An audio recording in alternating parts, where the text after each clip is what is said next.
என்று யோபு எழுதிய புத்தகம் 30ஆம் அதிகாரம் 14-17. யோபு 30:14-17. ஆகையால் இப்பொழுது என் ஆத்துமா என்னில் முறிந்து போயிற்று, உபத்திரவத்தின் நாட்கள் என்னை பிடித்துக் கொண்டது. ராக்காலத்திலே என் எலும்புகள் துளைக்கப்பட்டு என் நரம்புகளுக்கு இளைப்பாறுதல் இல்லாதிருக்கிறது. ஹல்லேலூயா. இன்னொரு வசனத்தை சேர்த்து வாசிப்போம். அதே யோபுல 24ஆம் அதிகாரம் 14ஆம் வாசிப்போம். கொள்ளை பாதகன் பொழுது விடுகிற போது எழுந்து சிறுமையும் எளிமையானவனை கொன்று ராக்காலத்திலே திருடனை போல தெரிகிறான். ஹல்லேலூயா. கர்த்தருக்கு ஸ்தோத்திரம். கர்த்தருக்காக இந்த வசனத்தை கவனமாக வாசித்து பாருங்க. சரி, இங்கே 2 ராக்காலத்தை சொல்லப்படுது. ஒன்று வந்து சொல்றாரு யோபு, ஆகையால் இப்பொழுது என் ஆத்துமா என்னில் முறிந்து போயிற்று, உபத்திரவத்தின் நாட்கள் என்னை பிடித்துக் கொண்டது. ராக்காலத்திலே என் எலும்புகள் துளைக்கப்பட்டு என் நரம்புகளுக்கு இளைப்பாறுதல் இல்லாதிருக்கிறது என்று சொல்லி இங்கே ஒரு ராக்காலத்தை குறித்து யோபு சொல்கிறாரு. அதே யோபு 24:14 சொல்லப்பட்டிருக்குது, கொள்ளை பாதகன் பொழுது விடுகிற போது எழுந்து சிறுமையும் எளிமையானவனை கொன்று ராக்காலத்திலே திருடனை போல திரிகிறான். ஹல்லேலூயா. 2 ராக்காலத்தை குறித்து சொல்லப்பட்டிருக்கு. 2 ராக்காலத்துக்கும் அர்த்தம் வேற வேற. ராக்காலம் என்ற வார்த்தை அது பொதுவான வார்த்தை என்றாலும் சரி, அந்த ராக்காலம் என்ற வார்த்தைக்கு 2 விதமான பொருள் உண்டு. பொதுவாக ராக்காலம் என்பது நம்ம எது சொல்லுவோம் சொன்னா, இரவு நேரத்தை ராக்காலம் என்று சொல்லுவோம். ஹல்லேலூயா. இந்த ராக்காலம் என்பதை தேவன் எதற்காக படைத்தான்னு சொன்னால், மனிதர்கள் வந்து பகல் நேரத்திலே வேலை செய்து இரவு நேரத்திலே அவன் இளைப்பாற வேண்டும், ஓய்வு எடுக்க வேண்டும் என்பதற்காக தான் ஆண்டவர் இந்த இரவு நேரத்தை ஆண்டவர் படைத்தார். ஹல்லேலூயா. அதனாலதான் இரவு நேரத்தை ஆண்டவர் ராக்காலத்தை உண்டாக்கினார். ஹல்லேலூயா. அதே சமயத்தில் ராக்காலத்திலே பார்த்தீங்கன்னா வனவிலங்குகள் மற்ற விசேஷ சந்துக்கள்லாம் பார்த்தீங்கன்னா அந்த நேரம் தான் இறை என்ன செய்யும், அது புறப்படுங்க. ஹல்லேலூயா. ராக்காலத்தில் மனிதனுக்கு இளைப்பாறுதல், அதே சமயத்துல வனவிலங்குகளுக்கு கொடிய விலங்குகளுக்கு அந்த விசேஷ சந்துகளுக்கு அப்பதான் இடைத்தரக்கூடிய காலம். ஹல்லேலூயா. அதே சமயத்துல இந்த ராக்காலத்தை நல்ல மனிதர்கள் யாரும் வாஞ்சிக்க மாட்டான். ராக்காலத்தை நல்ல மனிதர்கள் யாராவது நல்ல மனிதர்கள் வந்து ராத்திரில வேலை செய்ய சொல்லி யாரும் நினைச்ச மாட்டாங்க, வாஞ்சிக்க மாட்டாங்க. இரவு வேலை செய்யறது கஷ்டமா தான் இருக்கும். அவங்க நினைச்சவங்க அந்த வேலையை விரும்ப மாட்டாங்க. இரவு வேலையில நல்ல அந்த மனிதர்கள் வந்து விரும்ப மாட்டாங்க. ஆனால் யார் விரும்புவான்னு சொன்னா துன்மார்க்கர்கள் விரும்புவாங்க.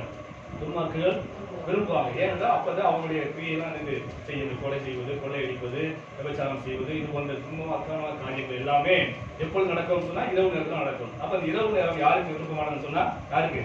துன்மார்க்கம் தான் விருப்பமானது. ஹல்லேலூயா.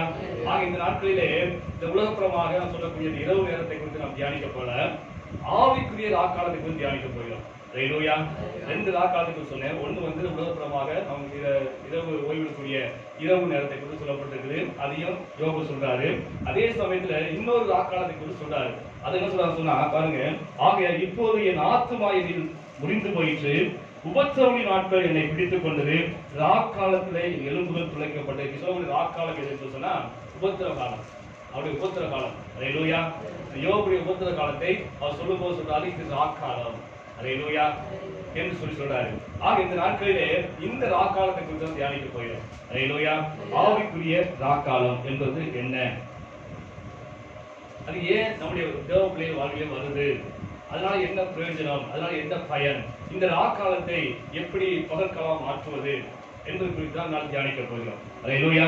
முதலாவது ஆவிக்குரிய ராக்காலம் என்றால் என்ன என்பது குறித்து தியானிப்போம். முதலாவது ஆவிக்குரிய ராக்காலம் என்று சொன்னால் இது எல்லா தேவ பிள்ளைகளும் உணர்ந்தக்கூடிய ஒரு காரியம். அவர் வாழ்க்கையிலே கண்டிப்பாக இந்த ராக்காலம் வந்திருக்கும், கண்டிப்பா வந்திருக்கும். எல்லாரும் அரிசி வந்து உணர்ந்திருப்போம். அதுதான் ராக்காலம். ராக்காலம் என்றால் என்னன்னு சொன்னா முதலாவது தேவனுடைய பிரசனத்தை உணர முடியாத காலம் தான் ராக்காலம். ஹல்லேலூயா. தேவனுடைய பிரசனத்தை உணர முடியல, எனக்குலாம் வெறுமையா இருக்குது, எனக்குள்ள ஒரு என்னமோ இழந்தது போல ஒரு தோன்றுது என்று சொல்றாங்க. அதுதான் என்னது ஒரு மனுஷனுக்கு தேவ பிள்ளைகளுக்கு ராக்காலம் என்று சொல்லப்பட்டது. ஹல்லேலூயா. இரண்டாவதாவது சரி, ராக்காலம் என்று சொன்னால் அவருடைய ஜெபம் கேட்கப்படாது, அவருடைய ஜெபம் தேவ சமூகத்துக்கு எட்டவே இல்லை, தேவனுக்கு எந்த பதிலும் கிடைக்க மாட்டேங்குது, தேவனுக்கு எந்த ஒரு உத்தரவும் கிடைக்க மாட்டேங்குது, எந்த பதிலும் கிடைக்க மாட்டேங்குது என்று சொல்றாங்களா. இது தேவப்பிள்ளை வாழ்க்கையில மனுஷது நாம உணர்ந்திருப்போம், நாம வந்து வாழ்க்கையில அதை அனுபவப்பட்டிருக்கோம். ஆக இப்படிப்பட்ட காலத்தை தான் என்னது ராக்காலம் என்று சொல்லப்படுது. ஹல்லேலூயா. வேதத்துல ஆவிக்குரிய ராக்காலம் என்று சொல்லப்பட்டிருக்கிறது. தாவீது வாழ்க்கையிலே இந்த ராக்காலத்தை அனுபவித்திருக்கிறார். வாசிப்போம் சங்கீதத்துல 35ஆம் சங்கீதம் 15ஆம் வசனம் வாசிப்போம்.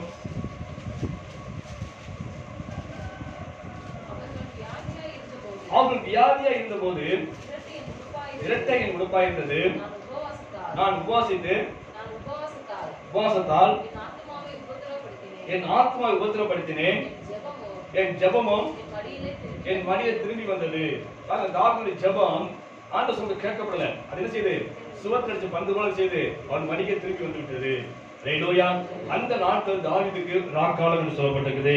அதில் எரேமியா ஒரு புலம்பல்ல 3ஆம் அதிகாரம் 8ஆம் வாசிப்போம். 3:8.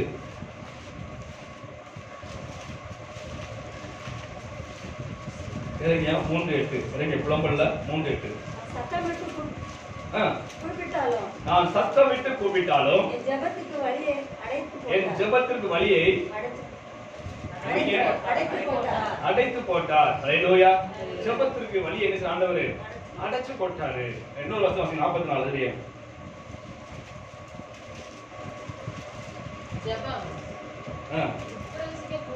ஜெபம் உட்பிரவேசிக்கக்கூடாதபடிக்கு உம்மை மேகத்தால் மூடிக்கொண்டீர். ஹல்லேலூயா.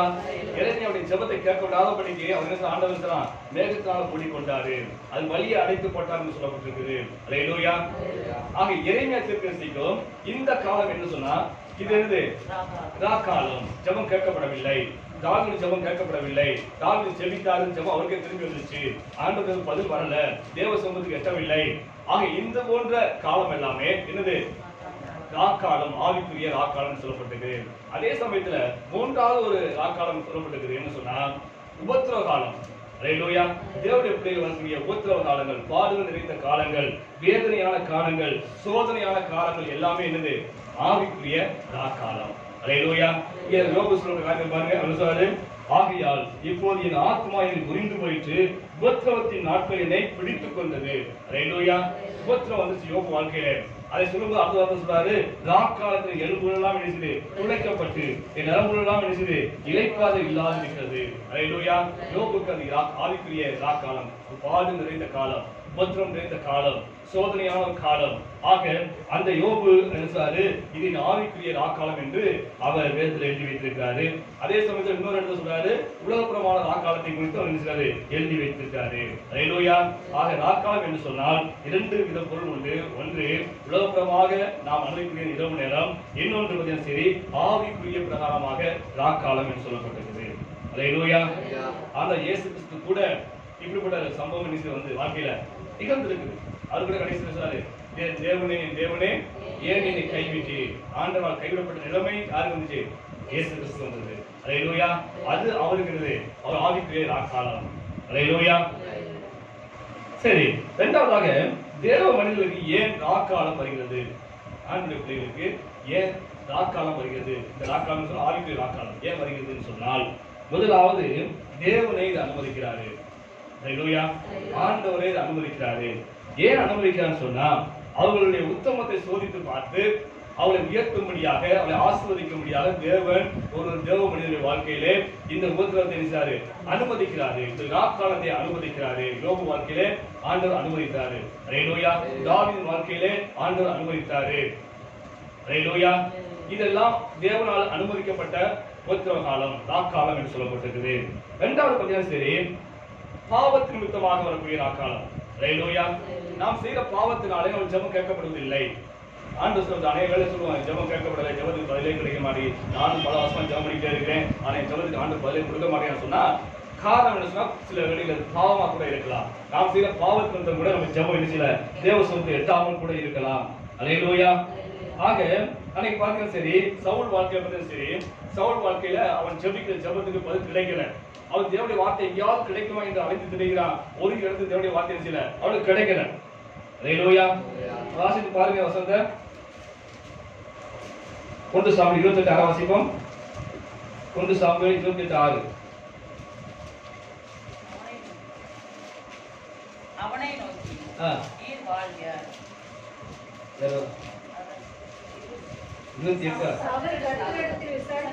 சவுல் கர்த்தரிடத்தில் விசாரிக்கும் போது கர்த்தர் அவனுக்கு சொப்பனங்களினாலும் தரிசனங்களினாலும் தீர்க்கதரிசி மூலமாகவும் மறு உத்தரவு அருளவில்லை. அல்லேலூயா. அவன் ஜெபத்துக்கு கேட்கவே இல்லை, ஆண்டவர் பதில் சொல்லவே இல்லை. அல்லேலூயா. காரணம் என்ன சொன்னா சவுலுடைய பாவம். அல்லேலூயா. அது எரேமியாவுடைய ஜெபம் கேட்கப்படாத காரணம் சொன்னா எரேமியா தீர்க்கதரிசி பாவம் செய்யல, அந்த இஸ்ரவேல் மக்கள் பாவம் செய்தாங்க. இஸ்ரவேல் மக்கள் பாவம் செய்தனால, தேவனுடைய வார்த்தையை கேட்காம போனதுனால, தீர்க்கதரிசி எச்சரிக்கப்பட்டவன் கீழ்ப்படியாக போனதுனால, அவன் மனதிற்குமா போனதுனால ஆண்டவர் எரேமியா ஜெபத்தை கேட்கல. ஏன்னா இஸ்ரவேல் ஜனங்களுக்காக எரேமியா ஜெபம் பண்றாரு. ஆண்டவர் பாவங்களை மன்னித்து அற்றங்களை மன்னித்து தேவனே அவளை விடுதலை ஆக்குங்க, அவளை ரட்சிங்க, எதிரில் கையில ஒப்பு கொடுத்தாருன்னு சொல்லி எரேமியா ஜெபம் பண்றாரு. ஆக இஸ்ரவேல் ஜனங்கள் செய்த பாவத்திற்காக எரேமியா தீர்க்கதரிசி ஜெபித்த ஜெபத்துக்கு என்ன செய்யல? பதில் கிடைக்கவில்லை. அல்லேலூயா. அந்த ஜெபத்துக்கான வழியை ஆண்டவர் அடைத்து போட்டான்னு சொல்லப்பட்டிருக்குது. அல்லேலூயா. அது எரேமியா செய்த பாவம் அல்ல, இஸ்ரவேல் ஜனங்கள் செய்த பாவத்தின் மூலமாக. அல்லேலூயா. ஆக ரெண்டு காரியத்தின் மூலமாக இந்த நாட்காலம் வருகிறது. ஒண்ணு, தேவன் அனுமதிக்கிறாரு. இயேசு கிறிஸ்து வாழ்வில் தேவன் சித்தத்தின்படி செய்து அவர் பாடத்தை அனுபவித்தாரு. தேவன் அனுமதிக்கிறாரு. அல்லேலூயா. தாவீது வாழ்விலும் சரி, அயோபு வாழ்விலும் சரி, யோசேப்பு வாழ்விலும் சரி, இது தேவனுடைய வாழ்வில் அனுமதித்தார். அவளை அந்த உத்தமத்தை புடமிட்டு அவளை ஆசீர்வதிக்கும்படியாக, அவளை உயர்த்தும்படியாக தேவனுடைய வாழ்வில் அனுமதித்தாரு. அல்லேலூயா. இரண்டாவது நாட்காலம் எதிராக வந்து சொன்னா நம்முடைய பாவத்தின் நிமித்தம் நாட்காலம் வருகிறது. ஜெபம் கேட்கப்படாமல் போறது, தேவனுடைய புத்தகத்தை உணர முடியாமல் போறது காரணம் சொன்னா நம்முடைய பாவத்தினாலே. பாவம் நம்மையும் தேவனையும் செய்து பிரிக்கிறதா இருக்கிறது. அல்லேலூயா. ஆக இந்த நாட்களிலே எப்படி உலகப்புறமான இந்த நாட்காலம், அந்த இரவு நேரம் எப்படி அது நிரந்தரம் இல்லையோ, அதே போல தேவப்பிரிய வாழ்விலே வரக்கூடிய நாட்காலம் என்பதும் நிரந்தரம் இல்லாதது. அல்லேலூயா. இரவு நேரம் அந்த இரவு நேரம் தூங்கணும். இப்ப இரவு நேரம் என்ன செய்யுது? மாறப்போகிறது. அல்லேலூயா. கொஞ்ச நேரத்தில் என்ன செய்யுது? சூரியன் உதிக்கும், உதிச்சோட இந்த நாட்காலம் விஷயம் மாறி போகும். அதே போல இந்த ஆவிக்குரிய பிரகாரமான நாட்காலம் கூட அது நிரந்தரம் அல்ல, அதுவும் மாறக்கூடிய ஒன்று. தேவனுடைய வாழ்க்கையிலே அதுவும் மாறக்கூடிய ஒன்று என்பதை நாம் மறந்துவிடாது. அல்லேலூயா. வேதம் சொல்கிறது, உலகத்துல வந்து எந்த மனுஷனையும் பிரகாசிப்பிக்கிற மெய்யான ஒளி இயேசு. அல்லேலூயா. நம்மை பிரகாசிப்பதற்காகவே இந்த பூமிக்கு வந்த தேவன் அவர். அல்லேலூயா. அது வசனம் யோவான்ல சொல்லப்பட்டிருக்கிறது, அந்த ஒளி இருளிலே பிரகாசித்தது, இருளானது அதை பற்றிக் கொள்ளவில்லை சொல்லப்பட்டிருக்கு. அல்லேலூயா. இருளிலே அந்த ஒளி பிரகாசித்தது, ஆனால் இருள் செய்யவில்லை, பற்றிக் கொள்ளவில்லை. அல்லேலூயா. எந்த மனுஷனுக்கு பிரகாசிக்கும் மெய்யான ஒளி இயேசு. மல்கியாவுக்கு சொல்லப்பட்டிருக்கிறது, ஆண்டவர் இயேசு கிறிஸ்து சொல்லும்போது அவர் நீதியின் சூரியன் என்று சொல்லப்பட்டிருக்கிறது.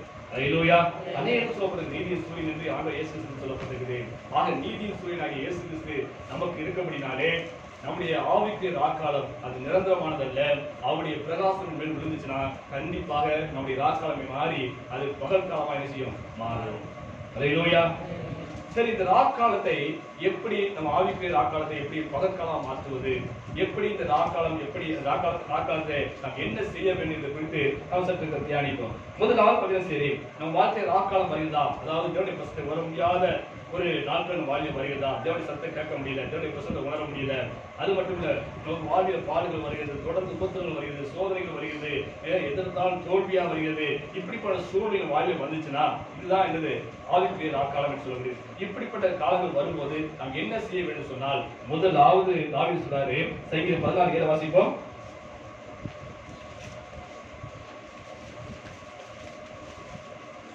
சீக்கிரம் வாசிங்க. 16:7. இல்ல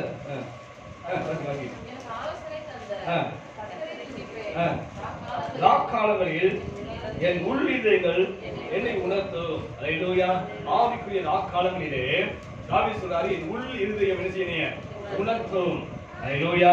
தேவனுடைய வாழ்க்கையிலே இந்த ராக்காலம், ஆவிக்குரிய ராக்காலம் வரும்போது நாம் என்ன செய்யணும் சொன்னா, நம்முடைய இருதயம் உணர்வடைய வேண்டும். அல்லேலூயா. அப்படின்னு சொன்னா என்ன அர்த்தம் சொன்னா, இந்த ராக்காலம், இந்த ஆவிக்குரிய ராக்காலம் ஏன் என் வாழ்வில் வந்துச்சு? ஏன் ஜெபத்துக்கு பதில் கிடைக்கல? என் ஜெபத்துக்கு ஏன் பதில் கிடைக்கல? ஒரு நான் செய்த பாவமா இருக்குமோ? நான் என்ன பாவம் செஞ்சேன்? எதனால தேவனுடைய ஜெபத்தை கேட்க மாட்டேங்கிறாரு? ஏன் இந்த பாலியல் வாழ்க்கையில வந்தது? ஏன் இந்த உபத்திரவின் வாழ்வில் வந்தது? எதனால இந்த சோதனை வாழ்வில் வந்துச்சு? ஏன் என்னுடைய ஆசிரமம் இழந்து நான் தவித்துக் கொண்டிருக்கிறேன்? ஏன் மேல மேல எனக்கு வந்து எல்லா தோல்வியா முடித்து கொண்டிருக்கிறது? ஏன் என்பதை குறித்து நம்முடைய உள் இருதை விழிச்சினோம். அல்லேலூயா.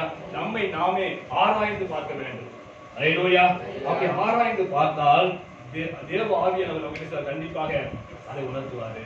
அவன் ஜெபிக்கிறான், ஆண்டவர் ஏன் ஆண்டவர் என் ஜெபத்தை கேட்க மாட்டேங்கிறீங்க, ஏன் ஜெபத்துக்கு ஏன் பதில் வர மாட்டேங்க, ஏன் என் வாழ்க்கையே பாடுதாவே என் வாழ்க்கையை அமைந்து கொண்டு இருக்குது, என் வாழ்க்கை எல்லாமே தோல்வி அவனை பிடித்து கொண்டு இருக்குது, என் வாழ்க்கை எப்படியா பாடு கஷ்டம் தொடர்ந்து வந்து கொண்டே இருக்குது, ஏன் ஆண்டவரே சொல்லி ஆண்டவர் சொல்றது நம்ம கதறி கேட்டோம் சொன்னா தேவ ஆவியானவர் அழகாக சொல்லுவாரு. அல்லேலூயா. தாவீது வாழ்க்கையை அனுபவித்தாரு. வாசிக்கும் சங்கீதத்துல 139 24 வாசிப்போம். சங்கீதம் 139 24. வேதனை உண்டாக்கும் வழி இடத்தில் உண்டோ என்று பார்த்து நித்திய வழி நடத்தும். ஜெபம் பண்றாரு தாவீது. என்ன சொல்றாரு? வேதனை உண்டாக்கும் வழி. அல்லேலூயா. உம்மை வேதனைப்படுத்தும்படியான ஏதாவது நான் காரியம் செய்தனா? தாவீது ஆண்டவரை கேட்காரு, உம்மை வேதனைப்படுத்தும்படியான காரியம் என்று ஏதாவது இருக்குதா? சொல்லுங்க ஆண்டவரே. அல்லேலூயா. என் வழியை நீ மாற்றுங்க என்று சொல்லி தாவீது ஜெபிக்கிறாரு. அல்லேலூயா. அத்தியில் மேல வாசிப்போம். 21. கர்த்தாவே, உம்மை பகைக்கிறவர்களை நான் பகையாமலும் உமக்கு விரோதமாக எழுந்தவர்களை அருவருக்காமல் இருப்பேனோ? ஒருவேளை நான் தப்பு பண்ணிருப்பேனோ? என்ன தப்பு பண்ணிருப்பேன்? உம்மை பகைக்கிறவர்களை நான் என்ன செய்வது? பகைக்காமல் தோல் போய்க்கிறதா? ஆண்டவர் இயேசுவே இன்னைக்கு பகைக்கிற கூட்டம் நிறைய இருக்குது. இயேசு பகைக்கிற கூட்டம் இருக்குது. அப்படி பகைக்கிறவங்களோட சேர்ந்து நான் தோல் போட்டு இன்னைக்கு அவங்களோட சேர்ந்துட்டேனா? அதை கேட்கிறாரு. உம்மை பகைக்கிறவர்களை பகையாமலோ? அல்லேலூயா. உமக்கு விரோதமாக எழுந்தவர்களை அருவருக்காமல் இருக்கிறனோ? ஆண்டவருக்கு பகையாளி சொன்னா நமக்கு பகையாளி தான். அல்லேலூயா. ஆண்டவருக்கு விரோதின்னு சொன்னா நமக்கு விரோதி தான். அவரோட ஸ்நேகிதர் எந்த விதத்திலும் வச்சக்கூடாது. அல்லேலூயா. அப்படி இல்லாம வாழ்ந்து கொண்டிருக்கிறனோ என்று தாவீது தன்னைத்தானே ஆராய்ச்சி பார்க்கிறாரு, தன்னைத்தானே கேள்வி கேட்டு பார்க்கிறாரு. அல்லேலூயா. அது மட்டும் வாசிக்கும் சங்கீதம் 66 பதினெட்டு வாசிப்போம்.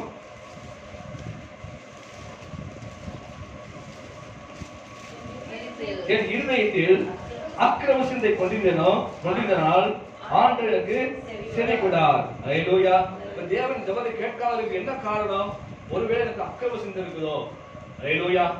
நான் அக்கிரமத்தில் நிறைந்திருக்கனோ, என் சிந்தையில அக்கிரமம் இருக்குதோ என்று தன்னைத்தானே ஆராய்ந்து பார்க்கிறாரு. அல்லேலூயா. அக்கிரம சிந்தை என்று சொன்னா என்னது? போராமையான காரியங்கள், ஆண்டு விரோதமான காரியங்கள், இதெல்லாம் சிந்திக்கிறோமா இல்லையா? அவன் பாரு எப்படி வாழ்றான் பாரு, அவன் குடும்பம் எப்படி நடக்குது பாரு, பிள்ளை எப்படி இருக்கு பாரு, அப்படி மற்றவங்க என்ன செய்வது? சிந்தையினால செய்யற பாவங்கள். அல்லேலூயா. சிந்தையினால் செய்யற பாவங்கள். இப்படிப்பட்ட சிந்தையினால என்னுடைய பாவம் நிறைந்திருக்குதோ, என் சிந்தை நிறைந்திருக்குதோ, இதனாலதான் என் தேவன் என் ஜெபத்தை கேட்க மாட்டேங்கிறாரோ என்றெல்லாம் தாவீது சிந்தித்து பார்க்கிறாரு, ஆராய்ந்து பார்க்கிறாரு, ஜெபம் பண்ணி பார்க்கிறாரு. அல்லேலூயா. ஆண்டவரே சொல்லும் ஆண்டவரே என்று சொல்லி ஆண்டவர் தெரிஞ்சாரு, கேட்கிறாரு. அப்ப இப்படிப்பட்ட பாடுகள் மாறி வந்துச்சுன்னா, உபத்திரவம் வந்துச்சுன்னா, நாம் ஜெபத்தை கேட்க முடியாதபடிக்கு, தேவனுடைய பிரசன்னத்தை வர முடியாதபடிக்கு நம்முடைய நாட்கள் இருக்குமானால், முதலாவது நம்முடைய உள் இருதயம் என்ன செய்யணும்? நம்மை உணவடைந்து ஆராய்ந்து பார்க்க வேண்டும். அல்லேலூயா. அப்படி ஆராய்ந்து பார்க்கும் போது தேவன் நமக்கு என்ன செய்வாரு? பதில் கொடுப்பாரு. அல்லேலூயா. ஆனா இன்னைக்கு அதே செய்வதில்லை. இப்படி யாராவது உபத்திரம் வரும்போது, பாடுகள் வரும்போது நம்மை ஆராய்ந்து பார்ப்பதில்லை, தேவட்ட ஆலோசனை கேட்பதில். ஆண்டவர் எதனால் அப்படி ஆண்டவரே தேவட்ட பிரசன்னம் உணர முடியாதபடிக்கு வெறுமையாக காணப்படுது, ஏதோ இழந்தது போல உள்ளது தோணுது, எனக்கு தொடர்ந்து பாடு வந்து கொண்டே இருக்கு ஆண்டவரே, ஏன் ஆண்டவரை சொல்லி நம்ம ஆண்டவரை கேட்பதில்லை, ஆண்டவரை நம்முடைய இதயத்தை நினைச்சிருந்து ஆராய்ந்து பார்ப்பதில்லை, நம்மை நாமே ஆராய்ந்து பார்ப்பதில்லை. இன்னைக்கு என்ன செய்ய ஈஸியா என்ன செய்ய சொன்னா ஆண்டவரை குறை சொல்றோம். அல்லேலூயா. ஈஸியா என்ன செய்ய ஆண்டவரை குறை சொல்றோம். நம்ம உணர்ந்து பார்ப்பது இல்லையா? அது நம்ம ஆராய்ந்து பார்க்காமல் தேவனை குறை சொல்றோம். அல்லேலூயா. அதுக்கு மேல போய் சபையை குறை சொல்றோம். நம்ம போற சபை சரியில்லை, அந்த சபைக்கு போனதுக்கு அப்புறம் இது நடக்குது அப்படி சபையை குறை சொல்றோம், ஊழியக்காரனை குறை சொல்றோம். அல்லேலூயா. இப்படித்தான் இருக்க செய்ய ஒழிய நம்மை நாமே ஆராய்ந்து பார்ப்பதில்லை. அல்லேலூயா. நம்முடைய இருதயம் உணர்வடைவதில்லை. அல்லேலூயா. கல்லு போல இருக்குது, அது கடினப்பட்டதா இருக்கிறது, நான் செய்வதெல்லாம் சரியாதான் இருக்குது, ஆண்டவர் சரியில்லை, ஆண்டவர் ஜெபத்தை கேட்க மாட்டேங்கிறாரு, ஆண்டவர் பாரபட்சமா இருக்கிறாரு, அவர் ஜெபத்தை கேட்கிறாரு, அவரை ஆசீர்வதிக்கிற ஆண்டவர் என்னை ஆசீர்வதிக்க மாட்டேங்கிறாரு, எனக்கு ஒரு கஷ்டம் வந்து கொண்டே இருக்கு சொல்லி நம் தேவனை குறை சொல்வதாக இருக்கிறோம். அல்லேலூயா. ஊழியக்கார குறை சொல்றதாக இருக்கிறோம். அல்லேலூயா. குடும்பத்தில் உண்மையிலேயே சம்பவம் நடந்து குடும்பத்தில் பத்தியும் சரி, அந்த குடும்பத்தால அவருக்கு அந்த கணவருக்கு காய்ச்ச, மனைவி காய்ச்ச, பயங்கரமான காய்ச்சல். அப்ப நான் வீட்டு சொல்லி போகும்போது அவருக்காக ஜெபம் வீட்டு சொல்லி போகும்போது அந்த அம்மா சொன்னாங்க, என்ன சொன்னா, மாஸ்டர் எங்களுக்காக நீங்க ஜெபம் பண்றதே இல்லை மாஸ்டர், அதனாலதான் எனக்கு காய்ச்சல் வந்துச்சுனாங்க. அல்லேலூயா. அதனாலதான் என்ன செய்யுது, எனக்கு காய்ச்சல் வந்துருச்சு மாஸ்டர், நீங்க எங்களுக்கு ஜெபம் பண்றதே இல்லை மாஸ்டர் உண்மையிலேயே அப்படின்னு சொல்லி ஊழியக்கார குறை சொல்றாங்க. அல்லேலூயா. நான் யாருக்கும் ஜெபம் பண்ண இருக்குது இல்லை, அவர் நம்மை ஆராய்ந்து பார்க்கணும். எதனால நமக்கு காய்ச்சல், குடும்பத்தோட காய்ச்சல் வந்திருக்கு, எதனால நம்ம பிரச்சனை அழித்து கொண்டு சொல்லி நம்ம அதை பார்க்கல. நேரம் சொன்ன வார்த்தை சொல்ல வந்து ஒளிமுறை நேரம் இந்த சொன்ன வார்த்தை சொல்ல வந்து ஆக அப்படியாக நீங்க ஊழியக்கார குறை சொல்லுவோம், சபையை குறை சொல்ல வந்து ஒழிய நம்மை நாமே ஆராய்ந்து பார்ப்பது இல்லை. அல்லேலூயா. இன்னொரு சங்கீதத்தில் 19 வாசிப்போம். 19:12. தன் பிள்ளைகளை உணர்வது யார்? தன் பிள்ளைகளை உணர்வது யார்? நம்முடைய குற்றத்தை உணர்வு கிடையாது, நம்முடைய தவறை உணர்ந்து கொள்வது கிடையாது. மற்றவர்களை குறை சொல்றோம், மற்றவர்களுக்கு பழி போடுறோம், ஆனா நம்ம குறை என்ன என்பதை குறித்து நம்ம உணர்வு கிடையாது. அல்லேலூயா. தப்பித்தவரை ஊழியக்காரர் சொல்லிட்டா கூட வெளிப்பாடு ஆண்டவர் கொடுத்தோ இல்ல தரிசனம் கொடுத்தோ தப்பித்தவரு இதனாலதான் வாழ்க்கையில பிரச்சனை இருக்குது, இதனாலதான் கஷ்டம் வாழ்க்கையில வந்து கொண்டு இருக்குது, சிஸ்டர் நீங்க மனம் திரும்புங்க, பிரதர் நீங்க மனம் திரும்புங்க சொன்னாலும் கூட ஊழியக்காரர்களை கோவப்படும் கூடிய நம்முடைய பிள்ளையை நாம் என்ன செய்ய மாட்டேங்கிறோம், உணர்வது கிடையாது. அல்லேலூயா. உணர்வதே கிடையாது. அப்படியே தப்பித்தவரை சொல்லிட்டா கூட இதெல்லாம் ஆண்டவர் சொல்லிக்க மாட்டாரு, இது என்ன அவங்க சொல்லியிருப்பாங்க, இவங்க சொல்லியிருப்பாங்க அப்படின்னு சொல்லி மற்றவர்கள் நம்ம பள்ளியை போடுற மொழிய நான் அப்படி தவறு பண்ணிட்டேன்னு சொல்லி நம்ம என்ன செய்ய தவறை ஒப்புக்கொள்வது கிடையாது. அப்படி இருந்துச்சுன்னா கண்டிப்பா நினைச்ச முடியாது. நம்ம வாழ்க்கையில அந்த ராக்காலம் மாறவே மாட்டாது. அல்லேலூயா. உணர்வடைய வேண்டும். அல்லேலூயா. யோனாவின் வாழ்க்கையில இந்த மீன் வயிற்றுல 3 நாள் இருந்தாரு. அது என்னது அவருக்கு ராக்காலம். அல்லேலூயா. மீன் வயிற்றுல இருக்குது எவ்வளவு கஷ்டமான காரியம். மீன் வயிற்றுல மூச்சு விட முடியாது, நிற்க முடியாது, மூச்சு சரியா விட முடியாது, திணறணும். மீன் வயிற்றுல நல்லா நிமிர்ந்து உட்கார முடியுமா, நடக்க முடியுமா, உட்கார முடியுமா, நிக்க முடியுமா, என்ன செய்ய முடியாது. மீன் வயிற்றுல இருந்து வயிற்று அடைக்கு ஒடிஞ்சு என்ன செய்யணும், உள்ள உட்கார்ந்து இருக்கணும். அந்த மீன் வயிற்றுல 3 நாளும் அவர் தேவனை குறை சொல்லவில்லை. இல்ல கூட பயணிகளை யாருமே என்ன வந்து கப்பல பயணமான கூட இந்த தூக்கி போட்டாங்களே என்று சொல்லி யாரையும் குறை சொல்லல. அவர் தானே ஒப்புக்கொண்டான். நான் மாயை வசனம் சொல்ல கொடுத்து நான் பொய்யான மாயை பின்பற்றி கர்த்தருடைய கிருபையை போக்கடிக்க சொன்னான். அல்லேலூயா. பொய்யான மாயை பின்பற்றி கர்த்தருடைய கிருபையை போக்கடித்து விட்டேன்னு சொல்லி தன்னுடைய தவறை உணர்ந்து ஆண்டவர் ஜெபம் பண்றான். ஆண்டவர் அந்த ராக்காலத்தை பகற்காலம் மாற்றுகிறாரு. அல்லேலூயா. கெட்டகுமாரன் சம்பவத்தை ஆண்டவர் சொல்றாரு. அந்த கெட்டகுமாரன் வாழ்வில நல்லா ஆசிரமமா வாழ்ந்தான், செல்வ செழிப்போடு வாழ்ந்தான் வந்து. அந்த தகப்பனோடு சண்டை போட்டு கொண்டு சொத்தை பிரித்து வாங்கி கொண்டு போனான் வந்து. தூரதேசத்துக்கு போய் வீணாக தவறான வழியில தன் பணத்தை எல்லாம் செலவு செய்தான் வந்து. கடைசி என்ன போச்சு, பஞ்சிக்கு சாப்பிட தவிட்ட விஷயம்ல அவனுக்கு இறை கிடைக்கும், சாப்பாடு கிடைக்கல. அல்லேலூயா. அதை திங்க வாஞ்சியா இருந்தானா, பஞ்சி சாப்பிட தவிட்ட திங்கிறதுக்கு வாஞ்சியா இருந்தானா. அந்த அளவுக்கு அவன் வாழ்வில் பாடுகள் வந்தது, உபத்திரம் வந்தது. அப்பொழுது அவன் புத்தி தெளிந்தது, உணர்வடைந்தான். உணர்வடைந்து நான் தவறு செய்து விட்டேன், தேவனுக்கு விரோதமாக உமக்கு விரோதமாக பாவம் செய்தேன்னு சொல்லி தன் தகப்படம் சொல்லி வந்து அதை அறிக்கை செய்தான். அது நிமித்தமாக ஆண்டவன் ராக்காலத்தை பதக்காம மாற்றினாரு. அல்லேலூயா. ஆக இப்படியாக நாம் உணர்வடைய வேண்டும், இருந்த கடிதப்படுத்தக்கூடாது. அல்லேலூயா. உணர்வடைந்து ஆண்டவர் சமூகத்தில் பார்க்க வர காரணம் என்ன, உபத்திரம் வர காரணம் என்ன, என் ஜெபம் கேட்கப்பட காரணம் என்று சொல்லி நம்மை நாம் ஆராய்ந்து பார்த்து ஆண்டவர் சமூகத்துல நாம் ஜெபித்தோம் சொன்னால், அதுக்காக ஜெபிக்க சொன்னால் தேவ ஆகிய நமக்கு சரியான வழியை சொல்லுவாரு. அவருடைய தவறை அவருடைய பிழையை உணர்த்துவாரு. அதை நாம் திருப்பி பண்ண சொன்னா நம்முடைய இராக்காலம் பகற்காலம் மாறும். அல்லேலூயா. இரண்டாவது பார்த்தீங்கன்னா சரி, இந்த ராக்காலம் வரும்போது, ஆவிக்குரிய ராக்காலம் வரும்போது செய்ய வேண்டிய இரண்டாவது காரியம் நம்முடைய கர்த்தரை, நம் தேவனை வாஞ்சிக்கணும். அல்லேலூயா. வாசிப்போம். ஏசாயா 36:9 வாசிப்போம்.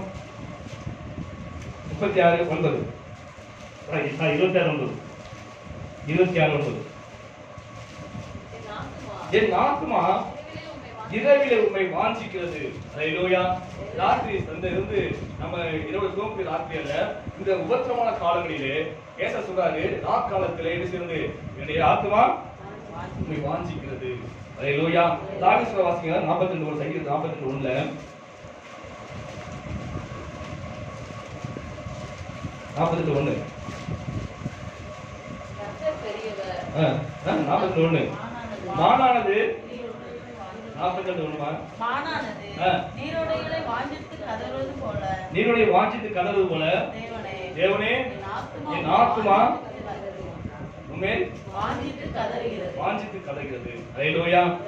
மானானது நீரோடை வாஞ்சித்து கதறுவது போல. மானானது விசுவாசம் சொன்னா, மானு மலையில வேட்டை கொண்டு தெரியும். மான் மலையில மேய்ச்சிட்டு இருக்கோம், வேட்டைக்காரன் நினைச்சுவாங்க, நாயை விட்டு நினைச்சுவாங்க, மான் நினைச்சுவாங்க, களைச்சு விடுவாங்க. அப்படி களைச்சு விடும்போது மான் எங்க போகும், நேர தண்ணீர் தான் போகும். அல்லேலூயா. எங்க தண்ணி கிடக்கோ, எங்க ஓட இருக்குதோ, ஆறு இருக்குதோ, அங்கதான் நினைச்சு வந்து களைச்சு விட்ட உடனே நேர தண்ணி தான் போகும். அல்லேலூயா.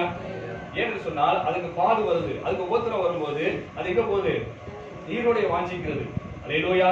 அதுபோல தேவ மனிதனுக்கு பாடுகள் வரும்போது, உபத்திரம் வரும்போது நாம் எதை வாஞ்சிக்கணும் சொன்னா கர்த்தரை தான் வாஞ்சிக்க வேண்டும். அல்லேலூயா. அங்கதான் இளைப்பாறுதல் கிடைக்கும். அங்கதான் வாழ்க்கையில் ஆக்காலம் மாற்றப்பட முடியும். தாவீது எந்த சூழ்நிலை சங்கீதம் பாடினாரு வாசிங்க. சங்கீதம் அதே சங்கீதத்துல 40 சங்கீதம் 3வது வசனத்துல மூணாவது வரைக்கும் உன் தேவன் எங்கே என்று அவர் நாள்தோறும் என்னிடத்தில் சொல்கிறார்கள். இரவும் பகலும் கண்ணீரை எனக்கு என்ன செய்து உணவாயிற்று. அல்லேலூயா. தாவீதுக்கு பாடுகள் நேரம் இது உபத்திரத்தின் நேரம் வந்து எல்லாரும் கேட்கிறாங்க, கேள்வி பண்றாங்க, உன் தேவன் எங்கே? நீ பேச சொன்னேன், ஆண்டவர் ஜீவனுள்ள தேவன் சொன்னேன், சர்வருள்ள தேவன் என்று சொன்னேன், இனி ஆண்டவர் அபிஷேகத்துக்காக சொன்னேன், நான் ராஜாவாக போறேன்னு சொன்னேன்.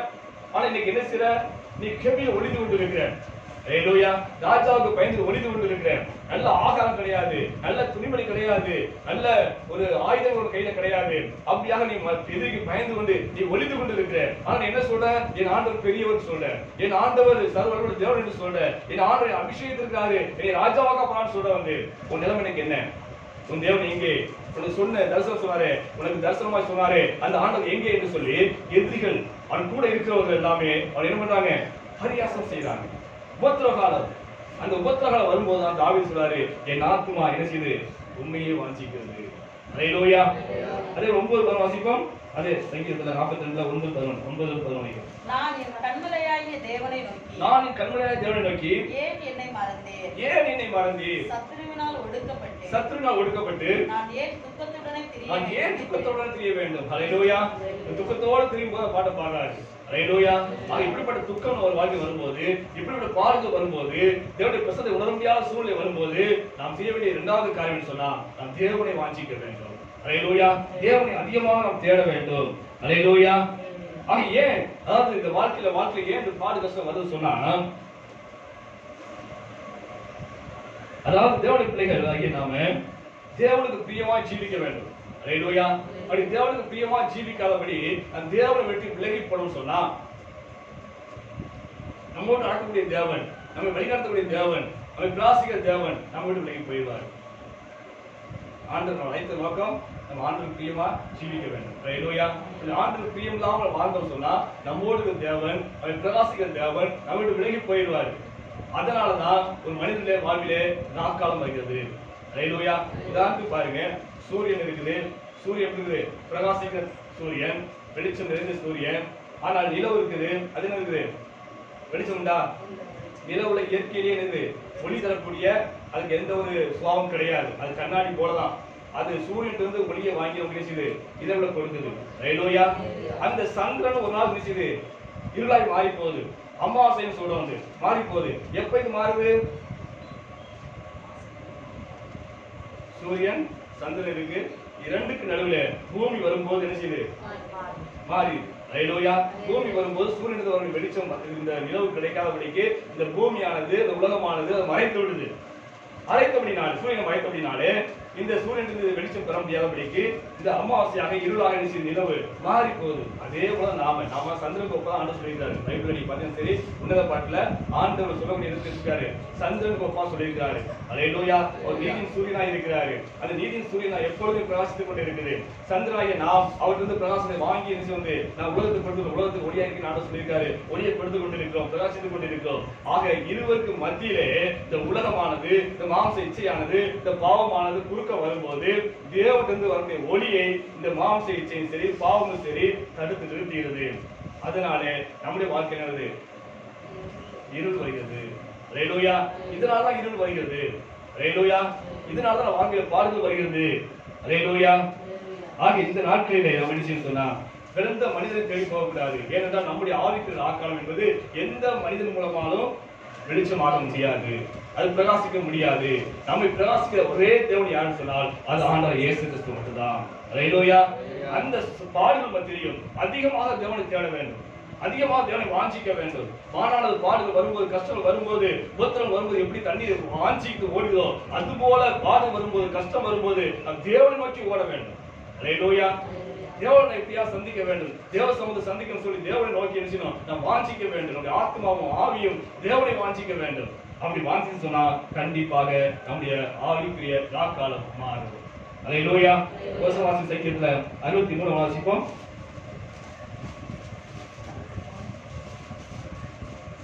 63:1.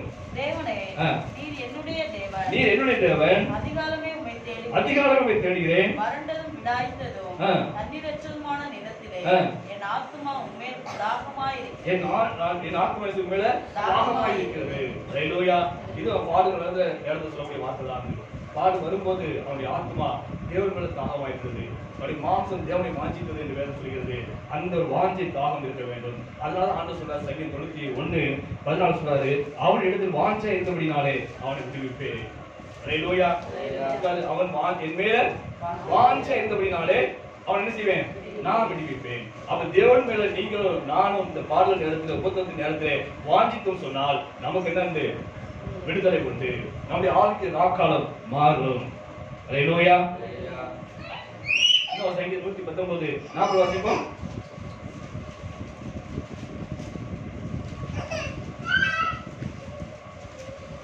சங்கீதம் 119:40.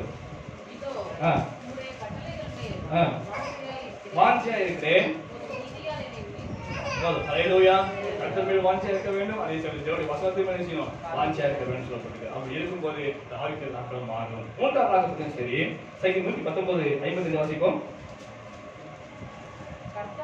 கர்த்தாவே, ராக்காலத்தில் ஒரு நாமத்தை நினைத்து ஒரு வேதத்தை கை கொள்ளுகிறேன். அல்லேலூயா. ராக்காலத்திலே நாம் செய்ய வேண்டிய காரியம் என்று சொன்னால் மூன்றாவதாக நாம் வேத வசனத்தை கை கொள்ள வேண்டும். அல்லேலூயா. வேத வசனத்தை நாம் கீழ்ப்படியாக போவதால்தான் தேவனுடைய வசனத்துக்கு புறம்பாக நடக்கும் போதுதான் அந்த ராக்காலம் வருகிறது. அல்லேலூயா. ராக்காலம் என்னது? தாவீது இந்த சவுல் வாழ்க்கையிலே ராக்காலம் காரணம் என்ன? தேவனுடைய வார்த்தைக்கு என்ன செய்யலாமே கீழ்ப்படியல, தேவனுடைய வார்த்தை நடக்கல. அதனாலதான் வாழ்க்கை ராக்காலம் வந்தது. அல்லேலூயா. அதுபோல நீங்க உணர்வடைந்து ராக்காலம் வரும்போது தேவனுடைய வசனத்தை நாம் கை கொண்டு அதபடி நடக்க வேண்டும். அல்லேலூயா. இன்னைக்கு வேத வசனத்தை வாசிக்கிறோம் ஆனால் அது நடப்பது இல்லை. அல்லேலூயா. தேவனுடைய வசனத்தை நடக்கும் போதுதான் ராக்காலம் மாறும். அல்லேலூயா.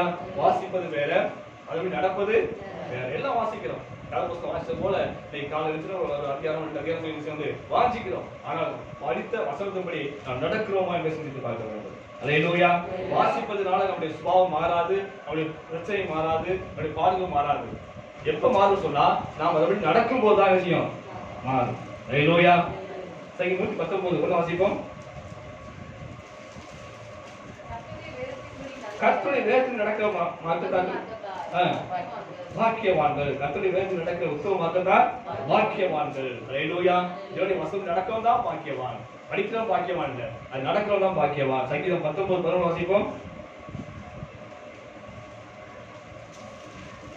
அன்றியும் அவைகளால் உமது அடியேன் எச்சரிக்கப்படுகிறேன். அவைகளை கைக்கொள்கிறதுனாலே மிகுந்த பலன் உண்டு. ஆண்டவருடைய வசனத்தின்படி நடப்பதனாலே என்ன இருக்கு? மிகுந்த பலன் உண்டு. அல்லேலூயா. இந்த வேத வசனம் நமக்கு உணர்த்துது. வேத வசனம் நம்மள உணர்த்துது, நம்முடைய குறைகளை சுட்டி காட்டுது. அல்லேலூயா. 2 தீமோத்தேயுல சொல்லப்பட்டிருக்கு, 3:17 சொல்லப்பட்டிருக்குது. இந்த ஆண்டவர் ஏன் இந்த பைபிளை எழுதி கொடுத்திருக்காங்க, வசனத்தை எழுதி கொடுத்திருக்காரு சொன்னா இந்த பைபிள் வசனத்தின் மூலமா நாம் கண்டிக்கப்படுகிறோம். வாசிங்க, வசனம் வாசிங்க. 2 தீமோத்தேயு 3:17.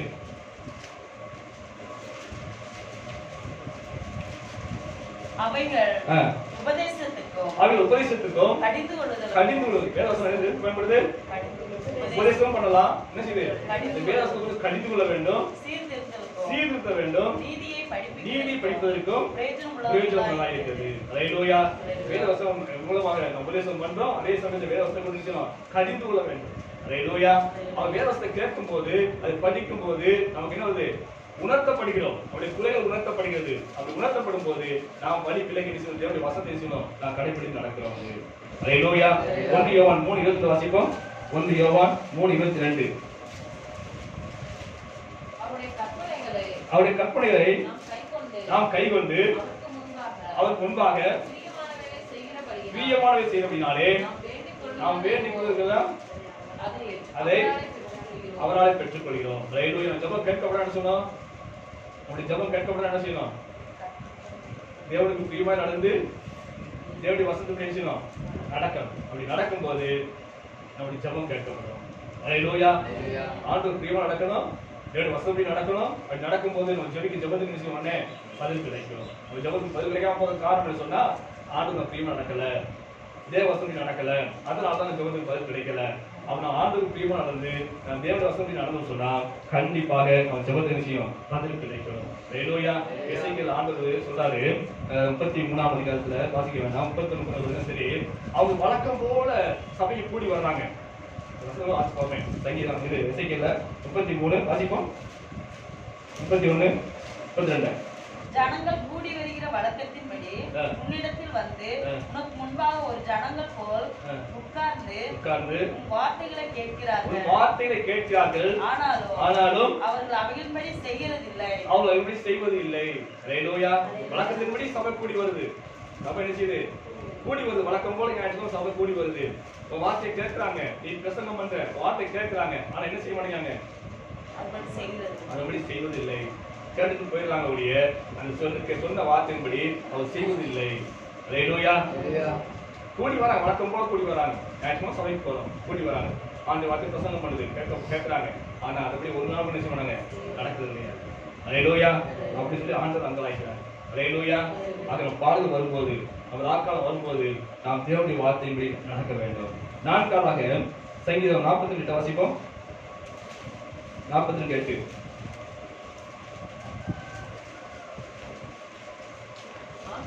ஆகிலும் கர்த்தர் பகல் காலத்திலே தமது கிருபையை கட்டளையிட்டார், ராக்காலத்திலே அவரை பாடும் பாட்டு என் வாயில் இருக்கிறது. ஹல்லேலூயா. தாவீது சொல்றாரு, ராக்காலத்திலே என்ன செய்யணுமா? கர்த்தரை பாட்டு செய்யலாம். அது நாவில் இருந்தது. ஹல்லேலூயா. எவ்வளவு பாடு வந்துச்சு, எவ்வளவு துக்கம் வந்தது, எவ்வளவு நெருக்கம் வந்தது. ஆனாலும் அவன் கர்த்தரை எப்பொழுது வந்து துதித்துக் கொண்டே இருந்தான். கர்த்தரை குறித்து பாடிக்கொண்டே இருந்தான். சங்கீதத்தினால என்ன வந்து தேவனை பாடிக்கொண்டே இருந்தான். அவன் பாடல் வரும்போது, நெருக்கம் வரும்போது நாம் என்ன செய்ய வேண்டும் சொன்னால், அவன் ஜெபம் கேட்கப்படாமல் போது, தேவனுடைய பிரசன்னம் வர முடியாத ஒரு நாக்கால் வாயில் வரும்போது நாம் செய்ய வேண்டிய காரியம் சொன்னால், 4வது காரியம் சொன்னால், நாம் தேவனை என்ன செய்யணும்? துதித்து பாட வேண்டும். ஹல்லேலூயா. அனைவரும் பாடல் வரும்போது, பிரச்சனை வரும்போது வந்து பாடுவாங்களா?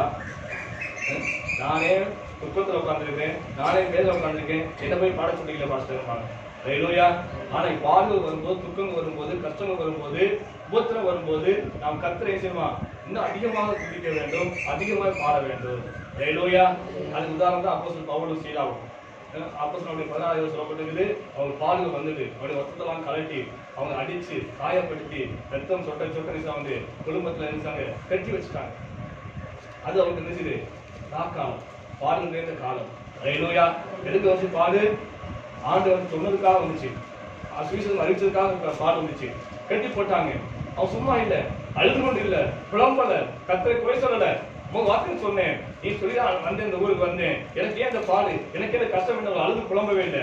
கர்த்தரை துதித்து பாடினார்கள் என்று சொல்லப்பட்டது. ஹல்லேலூயா. துதித்து பாடினார்கள்.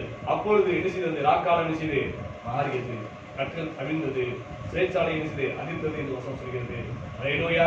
அந்த பாடுகள் வரும்போது, உபத்திரங்கள் வரும்போது நாம என்ன சொல்றாரு? சோர்ந்து போய்விடாது, தேவனை மறந்து விடக்கூடாது, தேவனை முறுக்க கூடாது. நாம் அதிகமாக அவரை துதிக்கணும், அதிகமாக அவரை பாடி ஆராதிக்க வேண்டும். அப்படி ஆராதிக்கும் போது தன்னாக காலாவதி வந்து அந்த ஆயுத ராக்காலம் மாறி பகற்காலம் மாறிவிடும். ஹல்லேலூயா. 5வதாக சங்கீதம் 134 ஒன்று வாசிப்போம்.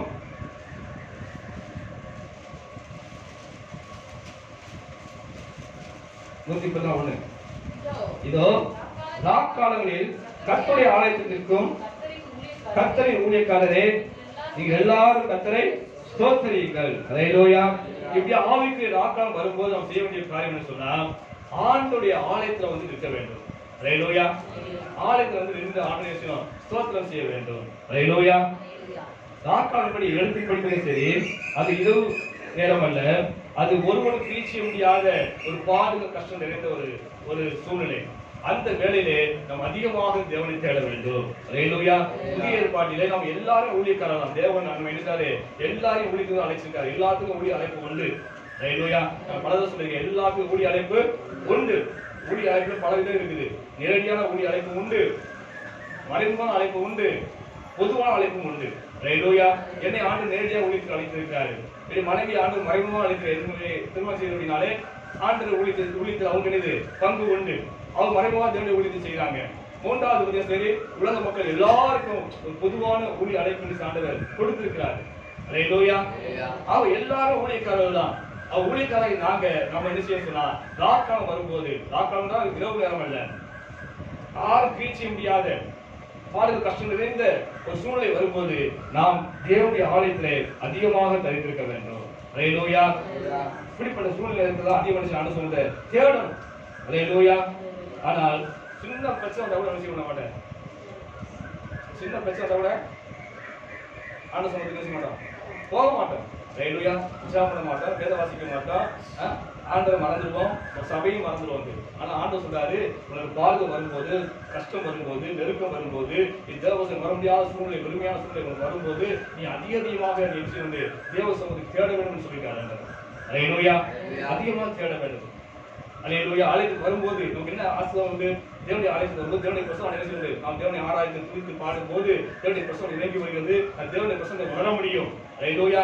தேவனுடைய வார்த்தையை தேவனுடைய ஊழியக்காரங்க ஆண்டவர் பிரசங்கிக்கிறாரு. அந்த வார்த்தை பிரசங்கிக்கும் போது கேட்கும் போது நாம் உணர்வடைகிறோம். அவருடைய குறைவு குற்றங்களை ஆண்டவர் என்ன செய்வாரு, ஊழியக்காரங்களை வெளிப்படுத்தி காட்டுவாரு.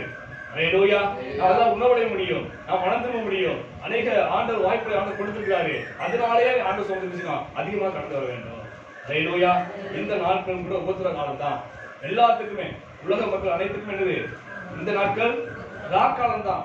ஆவிக்கு ராக்காலம் நடந்து கொண்டிருக்குது. உலக மக்கள் எல்லாரும் இன்னைக்கு பயந்து போயிருக்காங்க, பாடல் நிறைந்த வாழ்க்கை வாழ்ந்து கொண்டிருக்கிறாங்க. வாழ்க்கையில் சமாதானம் கிடையாது, சந்தோஷம் கிடையாது, வாழ்க்கை முடக்கப்பட்டதாக முடங்கி போய் வாழ்ந்து கொண்டிருக்கிறோம். அல்லேலூயா. உலக மக்கள் கொள்கை பரவி கொண்டிருக்குது. அதனால உலகத்துக்கே இன்னைக்கு ராக்காலம் தான், ஆவிக்கு ராக்காலம் தான். அல்லேலூயா. இதுவரை ஆராய்ச்சியில் எத்தனையோ விஞ்ஞானிகள், எத்தனையோ மருத்துவர்கள் எல்லாமே இன்னும் கொரோனாவை குறித்தான சரியான வெளிப்பாடு இல்ல. ஒவ்வொரு நாளும் சொல்றாங்க, ஒவ்வொரு நாளும் காரியம் வந்து கொண்டே இருக்குது. இன்னும் சரியான வெளிப்பாடு எப்படி உண்டானது, இதனால என்ன பாதிப்பு வருகிறதுன்னு சொல்லல. நேற்று இரவு சொல்றாங்க வந்து இந்த கொரோனா வந்தவங்கலாம் பாத்தீங்கன்னா சரி காது கேட்காம போயிடும் அப்படின்னு புதுசா சொல்றாங்க. அல்லேலூயா. செவித்திறன் அற்று போயிடும் அப்படின்னு சொன்னாங்க. சில கண் பார்வை போகுது சொன்னாங்க. இது ஒவ்வொன்றா சொல்றாங்க. புதுசா இந்த கருப்பு குஞ்சைன்னு சொல்லி நோய் வருது, வெள்ளை குஞ்சைன்னு சொல்லி நோய் வருது, மஞ்சள் குஞ்சைன்னு சொல்லி நோய் வருது. ஏன் வருது, எதுக்கு வருது, எதனால வருகிறது என்று இதுவரைக்கும் யாராலும் கண்டுபிடிக்க முடியல. அல்லேலூயா. இந்த கொரோனா வைரஸ் எப்படி பரவுது யாராலும் கண்டுபிடிக்க முடியல. எல்லாம் காற்றுல பரவு சொல்றாங்க, மனிதர்களும் பரவு சொல்றாங்க. சில வீட்டை விட்டு வெளியேறாம அறைக்குள்ள பூட்டி கிடக்குறாங்க. அவங்களுக்கு கூட என்ன செய்யுது, வந்து எப்படி வந்து தெரியலையே, எந்த டாக்டர் சொல்ல பதில் சொல்ல முடியலையே. அல்லேலூயா. ஆக இன்னைக்கு எல்லாரும் உலகம் முழுவதுமே இன்னைக்கு பாடு நிறைந்த ஒரு காலமா தான் இருக்குது. இது ஆவிக்கு ராக்காம தான் இருக்குது. ஆக இந்த வேலையை நம்ம என்ன செய்யணும் சொன்னா, என்ன செய்யணும், வீட்டுல முடை கிடக்கணுமா, அது அண்ணன் சொல்றாரு, இப்படிப்பட்ட பாடுகள் வரும்போது, உபத்திரங்கள் வரும்போது, நெருக்கம் வரும்போது நம்ம அதிகமாக தேவ சந்தேசமா தேடணும். அதான் தேடிக்கொண்டிருக்கிறோம். அல்லேலூயா. அரசாங்கம் தடை உத்தரவு போட்டாலும் தேடிக்கொண்டிருக்கிறோம். காரணம் என்ன சொன்னா, தேவன் சொல்கிறாரு. உதாரணத்துக்கு தாவீது வாழ்க்கையில தாவீது தவறு செய்தாரு. தாவீது என்ன செய்தாரு, என்ன தவறு செஞ்சாரு, ராணுவங்களை என்ன கணக்கெடுத்தாரு. அல்லேலூயா. தளபதி சொன்னாரு, வேண்டாம் ஆண்டவர், இதுவரைக்கும் நம்ம இப்படி எண்ணிக்கையினாலேயே நம்ம ஜெயித்தோம், ஆண்டவர் ஜெயம் கொடுத்தாரு, இதெல்லாம் தேவையில்லாத ராஜான்னு சொல்லி தாவீதுக்கு ஆலோசனை கொடுத்தான். ஆனா அந்த ஆலோசனை புறக்க தள்ளிட்டு அவன் என்ன செய்தாரு, தேசத்தில் உள்ள எல்லா போர்களும் கணக்குன்னு சொல்லிட்டாரு. அல்லேலூயா. இதனால தேவன் கோபம் கொண்டாரு. கோபம் கொண்டது மட்டும் இல்லாம என்ன செய்தாரு, உனக்கு முன்னால் 3 காரியத்தை வைக்கிறேன். அல்லேலூயா.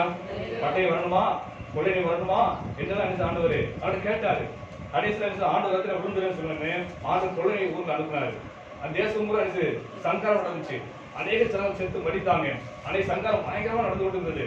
தாவீது ஆண்டவர் சொல்ல அழுகிறான், ஆண்டவரே தவறு செஞ்சேன், நான் தவறு செஞ்சேன், ஏன் இந்த ஜனங்களை அழித்துக் கொண்டிருக்கிறீர், ஒன்றும் பாவம் அறியாத ஜனங்களை ஏன் அழித்துக் கொண்டிருக்கிறீர் சொல்லி ஆண்டவர் சொல்றதுல கதறி அழுதான். ஆண்டவர் சங்காரம் நடந்து கொண்டே இருந்துச்சு. சாவு மூலமா வசனம் சொல்லுது. அந்த சமயத்துல போய் தாவீது என்ன சொன்னா, அந்த ஆண்டவர் குறிப்பிட்ட இடத்துல போய் சேர்ந்து போய் பலிபீடம் கட்டி தேவனை ஆராய்த்தான். அப்பொழுது தேவனை கோபம் செய்து தனித்தது, சங்காரம் நிறுத்தப்பட்டது. அல்லேலூயா. இதனால என்ன தெரிஞ்சு விடுறோம், இது தேவ கோபாக்கினை தான். எது இன்னைக்கு கொரோனா வியாதி என்பது என்னது, தேவ கோபாக்கினை. இன்னைக்கு சங்காரம் நடந்து கொண்டிருக்குது. உலகம் முழுவதும் சங்காரம் ஒரே நேரத்தில் நடந்து கொண்டிருக்குது. அப்ப இந்த ஆண்டை கோபத்தை தணிக்க வேண்டும் சொன்னா என்ன செய்யணும் சொல்லுங்க, தேவனை ஆராதிக்க வேண்டும். அல்லேலூயா. ஆராதனை தேவனுக்கு பிரியமானது. ஆண்டை கோபத்தை தணிக்க முடியாது ஆராதனை. அன்னைக்கு தாவீது செஞ்சாரு. சங்காரத்தை நிப்பாட்டுறதுக்கு ஒரே வழி என்னன்னா பலிபீடம் கட்டி தேவனை ஆராதித்தான். அல்லேலூயா. அதனால தேவனுக்கு சாந்தமாயிட்டாரு. அந்த சங்காரம் நிறுத்தப்பட்டது என்று வசனம் சொல்கிறது. அப்ப நாம் செய்வது சரியான காரியத்தை செய்து கொண்டிருக்கிறோம். தேவ கோபாக்கினை நிறுத்தம் என்று சொன்னால் நாம் தேவனை ஆராதிக்க வேண்டும். தேவனுக்கு பிரியமாய் தேவனை ஆராதிக்க வேண்டும். ஆராதனை சந்தோஷப்படும் தேவன், ஆராதனை பிரியப்படும் தேவன், நம்முடைய ஆராதனை பார்த்து ஆண்டவர் இந்த கோபாக்கினை மாற்றுவார். ஹல்லேலூயா. வேதத்தில் ஆராதனை கொடுக்கப்பட்டிருக்கிறது. இது எல்லாத்துக்குமே உலக முழு அனைத்துக்குமே என்னது? பாட்டு காலம். பாட்டு நிறைந்த உபத்திர காலம் இது. எல்லாருடைய வாழ்வாதாரங்களாம் முடங்கி போய் கிடக்குது. பிள்ளைகள் படிப்பெல்லாம் முடங்கி போய் கிடக்குது. தொழில்கள் முடங்கி போய் கிடக்குது. எல்லாம் பயந்து கொண்டு வீட்டுல அடங்கி கிடக்கிற ஒரு உபத்திர காலத்துல வந்திருக்கோம் என்று. இது எல்லாருக்குமே ராக்காலம் தான். இந்த ராக்காலம் மாறுவது சொன்னால் நாம் என்ன செய்யணும்? ஆண்டு சமூகத்தை அதிகமாக கேட்கணும். ஹல்லேலூயா. அது சொல்லப்பட்ட எபிரேயர்ல 10ஆம் அதிகாரம் 25ஆம் வசனம். எபிரேயர் 10:25.